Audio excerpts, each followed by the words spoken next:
Hari ibiba birenze ubwenge bwacu tutabasha gusobanukirwa ndetse tutagirira n'ubushobozi. Hari intambara turwanirirwa twe tutamenya uko zingana. Hari aho Imana itwimana, hari aho Imana idusimbutsa twe tutabona. Hari ibyo Imana iturengeramo twe tutamenya. Kuba ukiriho si ukuri igihangange. Hari abo mwasangiye barapfa, wowe urasigara. Hari abo mwagendanye mu nzira barapfa, wowe urasigara. Hari abo mwicaranye barapfa, wowe urasigara. Hari abo mwiganye ku munsi wa nyuma ukababura. Hari imitego myinshi yatezwe utamenye Imana yagukijije. Hari byinshi byari kuguhitana wowe warokotse kandi utabizi. Hari ubwo za siyansi zari kwemeza ko wowe ubu utakiriho, none ubu ukaba uhumeka uriho.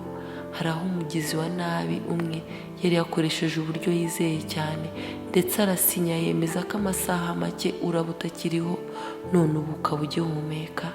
Hari impanuka abazi iby'ibinyabiziga bari kwemeza ko nta warokotse, ariko wowe ukaba uri hano ndetse uri kumva ibi ngibi. Imana ni nziza. Hari byinshi ndetse byinshi cyane utazi byari kuba byaratwaye ubuzima bwawe, ariko Imana yo karama iracyakurinze. None se muvandi, ni iki watanze? None se ni iki Imana igushakaho? Iracyakurinze, iracyaguha amahirwe yo kwisanga, iracyaguha umwanya wo kugaruka mu nzira zayo. Iki ni cyo gihe cyawe cyo kuyigarukira ndetse ukanayikorera.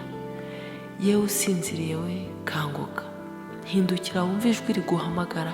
Korera Imana kandi uyinezeze, kuko uyu munsi ni wo wawe. Dore igihe cyo gucira isi urubanza kirageze, kandi uzaza ntazatinda. Koresha amahirwe ugiriwe none, koresha amahirwe ugiriwe uyu munsi, wihane bigishoboka. Arambuye ikiganza n'umusanga arakwakira.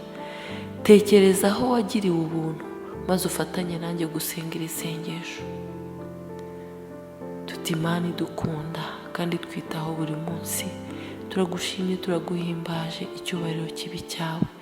Uyu munsi twongeye gutekereza impuhwe n'uburinzi bwawe byabanye natwe, turatsindwa mu mitima yacu. Turagarutse Data ngo twakire, turaje imbere yawe tukugirireho umugisha. Wasezeranye ko uzaza aciye bugufi agusaba imbabazi uzamwakira.